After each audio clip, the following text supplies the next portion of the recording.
తెలంగాణ అన్నదాతలకైతే అదిరిపోయే న్యూస్ అయితే రావడం జరిగింది. 2 లక్షల లోపు రుణమాఫీ కాకుండా ఇంకా ఎంతమంది ఉన్నారో వారికైతే ఇది శుభవార్త అనే చెప్పొచ్చు.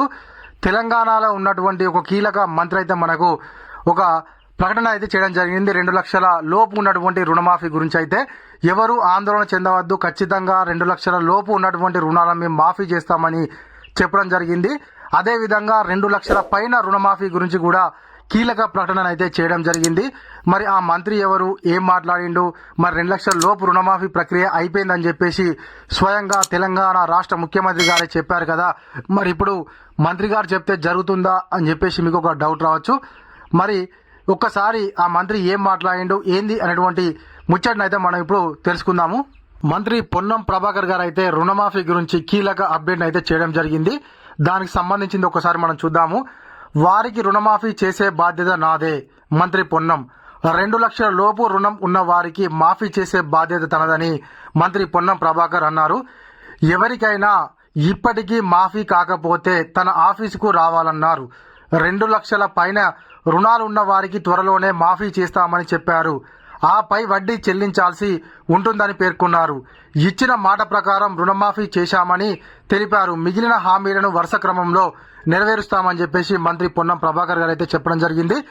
అయితే కనీసం ఈ మంత్రి గారన్నా మరి అన్నదాతల యొక్క బాధను అర్థం చేసుకొని ఇంకా ఎవరికైతే రుణమాఫీ కాకపోతే నా ఆఫీసుకు రండి, నేను చేపించే బాధ్యత నాదని చెప్పేసి మంత్రి గారు అయితే ప్రకటన చేయడం జరిగింది.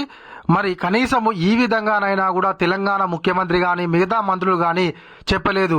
తెలంగాణ ముఖ్యమంత్రి అయితే తెలంగాణలో ఇక 2 లక్షల రుణమాఫీ ప్రక్రియ ముగిసిపోయినట్టే, సంపూర్ణ రుణమాఫీ జరిగిపోయింది అని చెప్పేసి అన్నాడు. ఏ విధంగా సంపూర్ణ రుణమాఫీ జరిగిపోయింది? మీరు అన్నటువంటి 31,000 కోట్ల రుణమాఫీని 25,000 కోట్ల రుణమాఫీతోనే ఏ విధంగా సరిపెట్టారని చెప్పేసి అయితే తెలంగాణ సమాజం అయితే ప్రశ్నిస్తుంది. ఇప్పటి వరకు 2 లక్షలు కాదు కదా, 50,000 లక్ష లోపు రుణమాఫీ కానిటువంటి వాళ్ళైతే చాలా మంది ఉన్నారు. కొంతమంది అధికారులు చేసినటువంటి తప్పిదం వల్ల కూడా చాలా మంది అన్నదాతలైతే రుణమాఫీ లబ్ధిని పొందలేకపోయారు.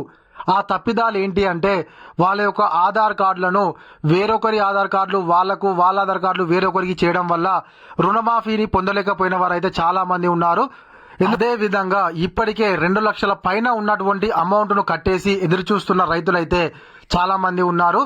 గతంలోనే ఎప్పుడైతే 3 దఫాల రుణమాఫీ అయిపోయిందో ఆ తర్వాతకైతే తెలంగాణ సర్కారు ఏమన్నదంటే మేము 2 లక్షల పైన రుణమాఫీని కూడా చేస్తాము, మేము రైతు సంక్షేమ ప్రభుత్వం మాది అని చెప్పేసి చెప్పారు.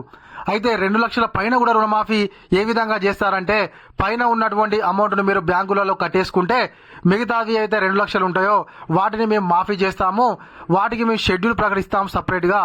2,50,000 ఒకసారి, 3 లక్షలకు ఒకసారి, 3 లక్షల పైన ఒకసారి షెడ్యూల్ ప్రకటిస్తామని చెప్పేసి స్వయంగా మంత్రులు, ముఖ్యమంత్రి గారు చెప్పారు.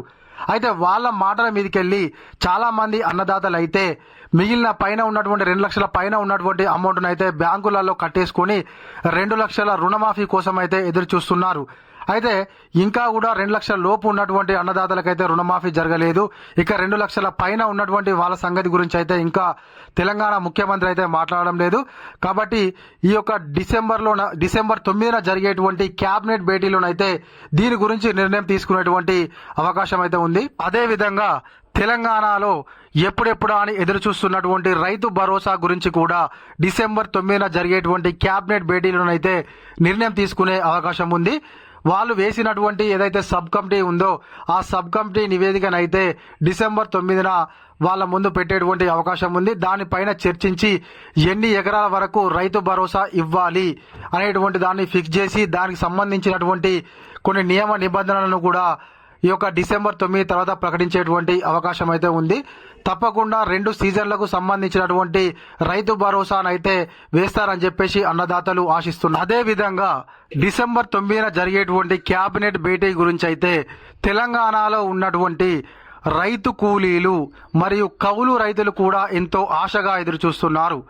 ఎందుకు వాళ్ళు ఆశగా ఎదురు చూస్తున్నారనంటే గతంలోనైతే అధికారంలోకి రాకముందు మేనిఫెస్టోలో కాంగ్రెస్ ప్రభుత్వం అయితే రైతు కూలీలకు మరియు కౌలు రైతులకు సంవత్సరానికి 12,000 రూపాయలు అకౌంట్లో వేస్తామని చెప్పేసి వాళ్ళు హామీ ఇవ్వడం జరిగింది. ఆ హామీనైతే ఇప్పుడు డిసెంబర్ 9న జరిగేటువంటి క్యాబినెట్ భేటీలో దాని గురించి కూడా చర్చించి ఒక నిర్ణయం తీసుకుంటారా అని చెప్పేసి అయితే తెలంగాణలో ఉన్నటువంటి కౌలు రైతులు మరియు రైతు కూలీలు అయితే ఎంతో ఆశగా ఎదురు చూస్తున్నారు. ఇది ఇలాంటి మన వీడియో. ఈ వీడియో కనుక మీకు నచ్చినట్లయితే ఒక లైక్ చేయండి, కామెంట్ చేయండి. తప్పకుండా ఇంకా మీలో ఎవరైనా మన ఛానల్ను సబ్స్క్రైబ్ చేయకపోతే వెంటనే సబ్స్క్రైబ్ చేసుకొని పక్కన ఉన్నటువంటి గంట సింబల్ నొక్కండి.